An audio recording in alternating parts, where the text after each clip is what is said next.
the amount of data coming into these platforms does not ever go down. Again, it's a continuous curve up. And then the rules changing for our clients almost on a daily basis. And so how do we deal with all that data infrastructure on a day in, day out basis? How do we keep up with the rules to make sure the platform stays where it needs to be in that flexibility and that malleability so it can keep up with your business? And then how do we keep up with the data requirements? Welcome to Smarter Markets, a weekly podcast featuring the icons and entrepreneurs of technology, commodities, and finance, ranting on the inadequacies of our systems and riffing on ideas for how to solve them. Together, we examine the questions: are we facing a crisis of information or a crisis of trust? And will building smarter markets be the antidote? This episode is brought to you in part by Abax Exchange, where trading in centrally cleared, physically deliverable LNG and carbon futures contracts is now underway. Ready for smarter markets? Welcome to our Summer Playlist 2024 on Smarter Markets. I'm Dave Greeley, Chief Economist at Abax Technologies. Our guest today is Travis Schwab, CEO at Eventus. We'll be discussing the role of trade surveillance in making markets not only smarter, but safer, and how this essential piece of market infrastructure is meeting the challenge of new technologies and new market conditions. Hello, Travis. Welcome to Smarter Markets. David, thank you. Wonderful to be here. Great to have you here. On Smarter Markets, we often talk about the infrastructure that's required to make markets work, and that most people don't really think about that market infrastructure and what it does until there's a problem. At Eventus, you provide what are called trade surveillance software solutions. And I was wondering, could you explain for our listeners what trade surveillance is and how you support it at Eventus? Sure, I'd be happy to. The exciting world of trade surveillance for markets. Really, you think about what Opex is trying to do is try to build smarter markets. And our mission really is to make markets safer. And so what does that mean? We provide a series of software applications that allow firms, participants, to monitor, look at, surveil various activities that either themselves or their clients are doing. And so take trade surveillance specifically. Different firms have different regulatory responsibilities. Some have very little and some have a lot based off their designation, whether they're an exchange, whether they're a broker, whether they're a proprietary trading firm or client. And so what we do is we help those firms. We ingest all the data, all the market data, all the trading activity. We give them a system that allows them to surveil that activity for the types of the things that they need to monitor, either by their regulatory status or by the fact that best practices or the like. And so really part of it is required, depending on what type of firm that they are, and part of it is that they want to do right by their clients. And so we provide them software solutions to help them achieve those goals. If we were looking to make it more exciting, what are some of the common types of bad actions that trade surveillance is intended to detect?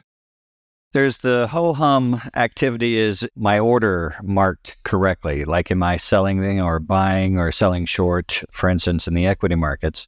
Where it gets a little sassier is more on the market manipulation side of the things or insider trading. So you hear about insider trading, deals that happen a lot, or people trying to manipulate the markets. And that really became interesting post Dodd-Frank. So you think about the financial crisis ended, there was a monster legislation that happened in the U.S. Congress called Dodd-Frank. What Dodd-Frank changed the math, really, is what it came down to, is it's always been illegal, even based off the Securities Act in 1934, it's always been illegal to manipulate the markets. But what Dodd-Frank did, it made it criminal to manipulate the markets, so people could start going to jail. And that really changed, unsurprisingly, the focus and emphasis that our clients and the world has really put on these type of applications and trade surveillance specifically. For themselves, it's existential. Before, it was firms could get fines and maybe you get kicked out of the business, but now you could go to jail if you do it wrong. It matters a lot more to our clients in the industry, which it should. Again, markets are better and more fulsome and better prices when people appreciate the results. It's a safe and transparent marketplace. And so it really benefits all users, and it's an important part of making a better market. And you mentioned earlier that part of doing this is being able to take in tremendous amounts of data about what's being traded, who's trading it, that sort of thing. And I was curious, how do you balance finding bad actions, potentially manipulative actions, with also respecting privacy and preserving the intellectual property that might be built into a lot of the trading strategies that are being monitored? Part of it is we always have to deal with data privacy issues around the world, and it differs based off where we are. And we provide our solutions all over the planet, across asset classes, across firm types. And so there are very specific privacy requirements in different countries and different jurisdictions. And we have to make sure that we are respecting those, either as we're hosting the data in our infrastructure, or how we're capturing that data and the like. We have a lot of very strict security protocols and SOC 2 compliance and all these different things. Now, as it relates specifically to your question, what we're doing is we're providing the software solutions for our clients to use. We're going to ingest all those data sources on their request. So all the trading activity, all the market data, all the reference data.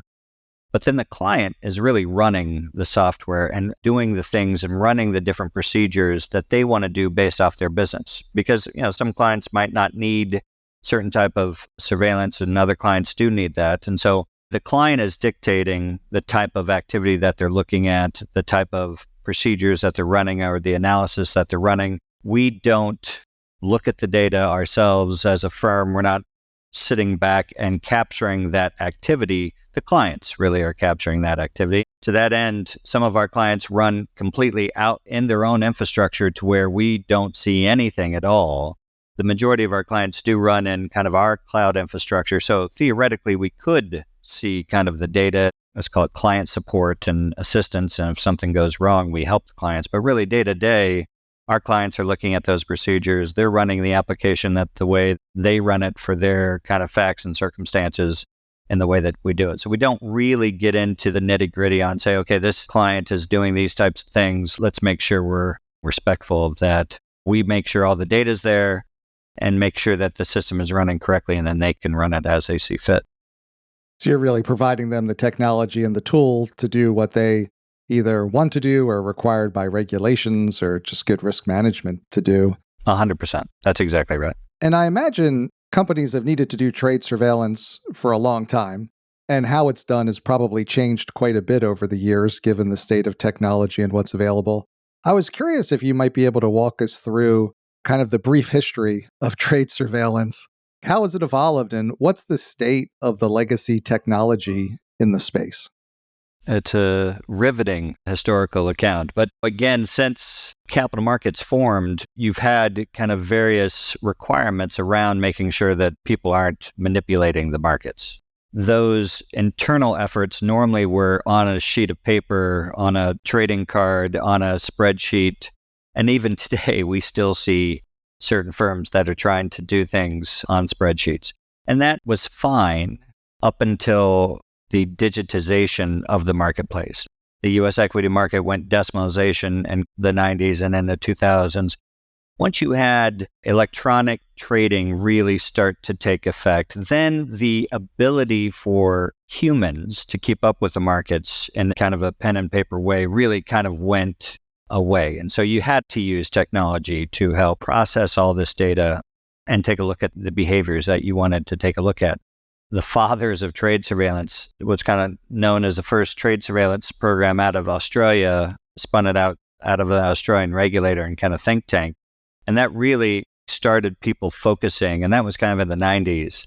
How can we lever technology to be able to process the huge amounts of data? And it really correlates to the curve of the electronification of the markets. And so as the data requirements have gone up exponentially, really over the last 30 years, the infrastructure, as you related to in the beginning, has had to keep up. And so all of that data we have to ingest on a daily basis. We have hundreds of ingestion points and hundreds of marketplaces that we're ingesting petabytes and petabytes and petabytes of market data and trading activity. And so we have to get really good at processing that. And you think about half of the benefit that we give to our clients, which is not sexy, but it's just so important, is that data normalization across asset classes, across geographies, across the globe, because all of these exchanges communicate in a slightly different way, or all the places that people trade, all the endpoints that people have, all the ways people get orders into the marketplaces can all speak. They all theoretically can speak a flavor of FIX, which is kind of the lingua franca within the capital markets. Each version of FIX has its own uniqueness. And so we really serve as the universal translator, and we build this beautiful set of data that's normalized and the market data is interleaved there so that then you can really run analytics on that data. Really at the highest level, that's what we're doing. We're running analytics on a monster data set. Those analytics are focused on the regulatory requirements of our various clients and asset classes. So that trajectory of the electronification of the markets, the trade surveillance really followed that similar trajectory. And then it really, as I was talking about, ramped up again kind of 10 years ago, post Dodd-Frank. That's when we really started the company, is because of that increase in focus in this market to where you could really have issues if you mess up or you do something wrong. And so that's where we're at. COVID changed things a little bit too, is once everyone went home, there was a real concern about surveilling the markets because you could do things in person for a little bit, just walking down the aisles of the trading floors. But how can you surveil all the ways that people communicate, all the ways that people trade, and do it efficiently and without burdening the end user? Because what these systems, the core of what these systems do is generate alerts. Well, if those alerts are not good quality, you can just inundate either the humans or the machines in that process. And so we spend a huge amount of time thinking about the quality of those alerts and then all the workflow associated with remediating those alerts.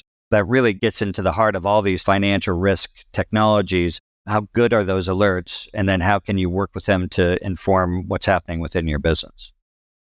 And is that an area where you see a lot of room still for innovation or a focus for you? Because I would imagine you don't want things to slip by that are bad, but if you're flooding the client with alerts, they won't be able to know what to pay attention to, and that's a big problem as well. Is that a big area where technology can help sort out what's truly an issue versus what's not?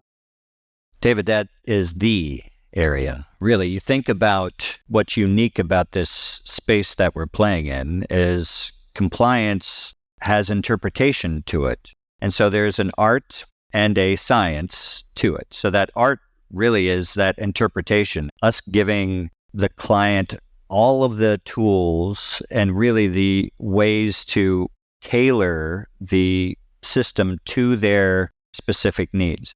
Because that's such a theme that the regulators across the globe, it doesn't matter the asset classes, they want to make sure that every one of their participants are tailoring and customizing their risk and compliance and trading surveillance infrastructure to their business. And so how do you do that? Well, you have to give a lot of ways to customize the platform to do that. And that's that art side. But then you have the science side, which is all the data side to that. So is there a lot of innovation left? There's a ton, right? So AI, right? Large language models absorbs all the oxygen in the room across all industries. And especially within our space, it's very applicable. So we've been using machine learning tech for years, a number of years, but we use it on the workflow side and kind of the, let's call it alert remediation side, because what we've looked at and researched is we're trying to combine kind of the best of both worlds. Is so you generate alerts using pretty well understood rules and heuristics, but then you can use the power of the machine learning to kind of look through those alerts and bubble up the most actionable ones. We've been doing that for a number of years, and it's highly successful to where you could have an exchange that's generating tens of thousands of alerts because they're really kind of casting a wide net, but then the machine learning will distill that down to 100. And really that 100 is what they want to look at. Now where we kind of move from here is, can we lever those large language models, the Chat GPT, to do things, again, use the power of the machine to help enable the human in that process. We have lots of different experiments in this space. where we have to be really, really careful is the fact that everything that we do within the software has to be explainable, not to just our client, but to the regulator. And that explainability happens always in arrears because they're always being kind of investigated and examined for things that they did in the past. We can never put, it's kind of the sacrosanct rule of this firm, we can never put our clients in a position to where they can't explain what the machine did to a single alert. Because if they get asked by the regulator, what did you do 6 months ago on this Apple stock and you closed these 5 alerts? Well, if the client can't explain that, then they're really in a bad position. And so we're always trying to balance how we get that explainability, but lever the power of the machine and these really amazing new tools from the AI and large language model standpoint. So there's a ton of use cases, and we've been experimenting with them now for a couple of years, and we keep kind of rolling them out in a gentle, methodical way to make sure that we're not putting our clients in uncomfortable positions. It's an interesting challenge in using AI for this use case because in terms of the current LLM models, nobody can really explain why they give the output they give in a specific case. We deal with everyone from the tier 1 bank all the way down to a 4-person trading shop. And the tier 1 banks, they won't even entertain these conversations right now until kind of that technology takes other steps to where you can have more explainability into the tech itself. Everyone wants to use these type of techs, but really explainability is everything.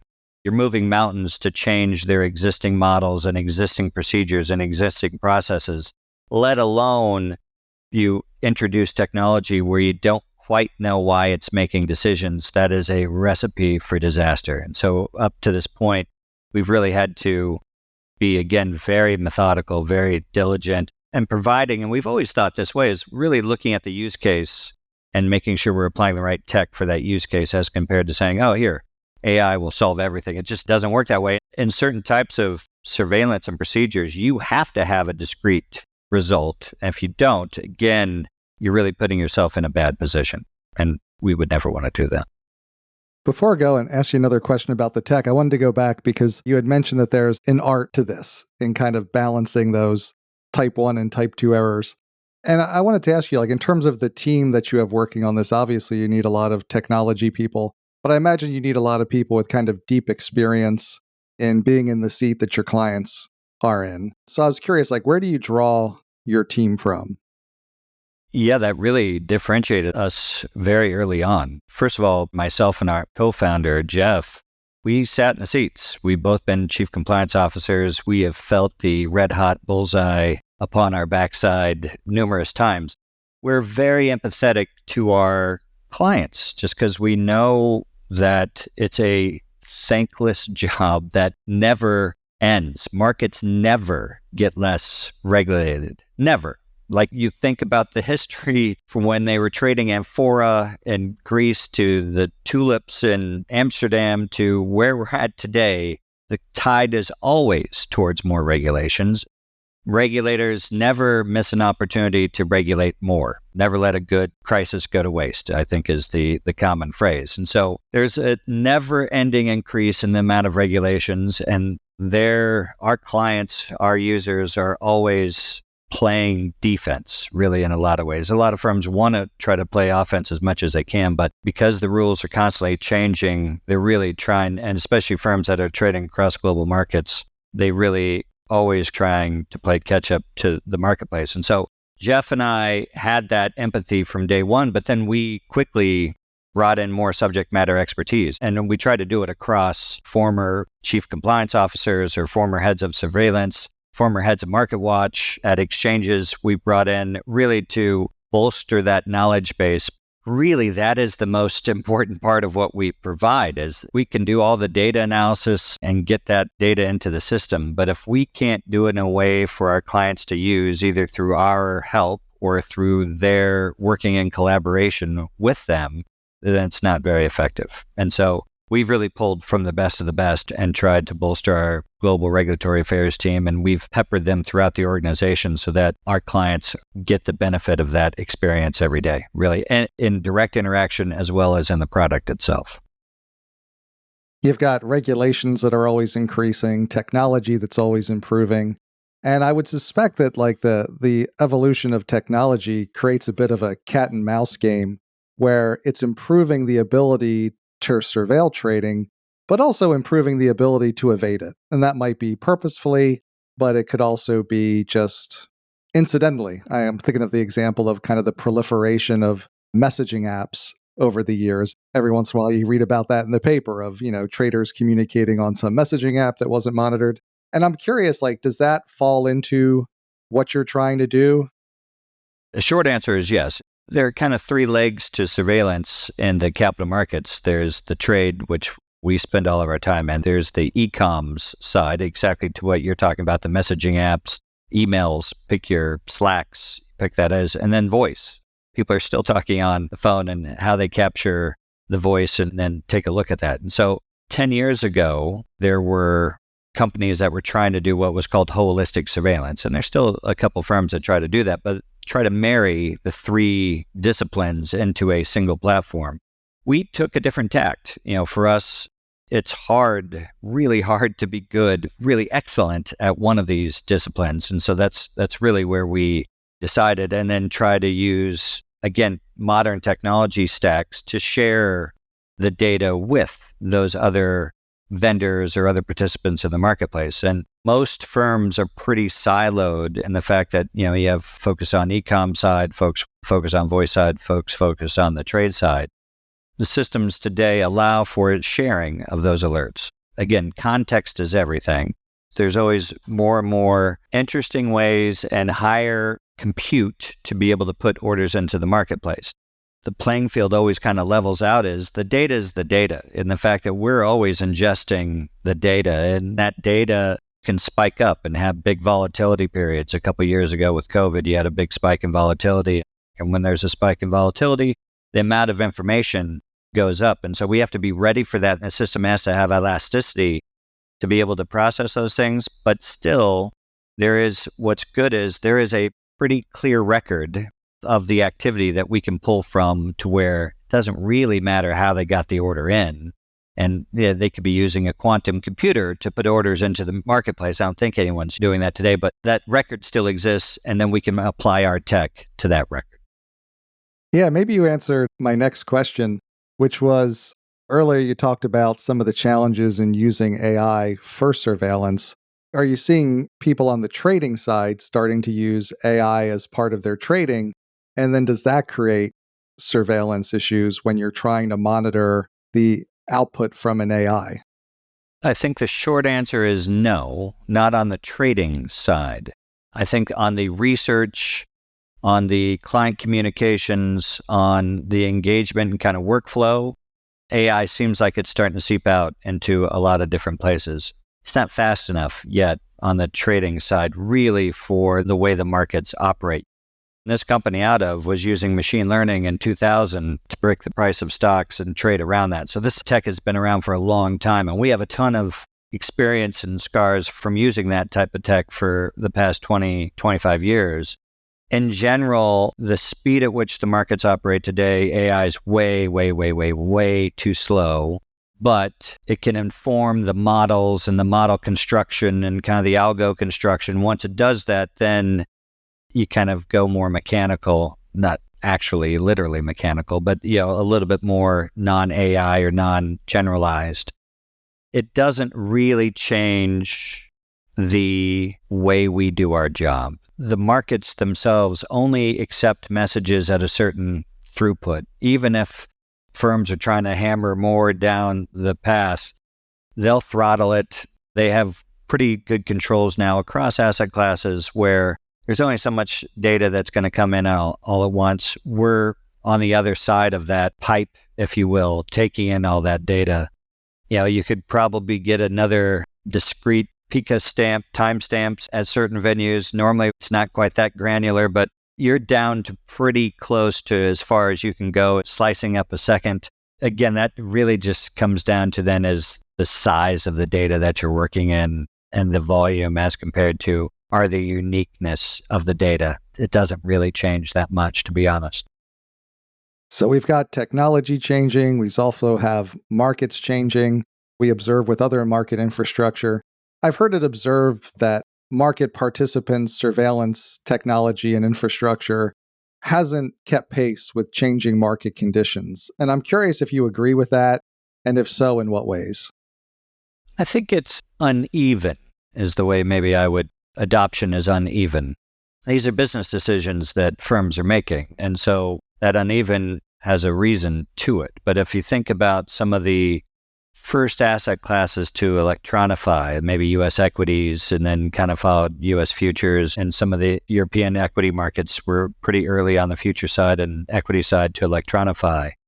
The adoption rates are really high, and the infrastructure and the regulators in general are pretty attuned to what is going on. Their budgets have kept up.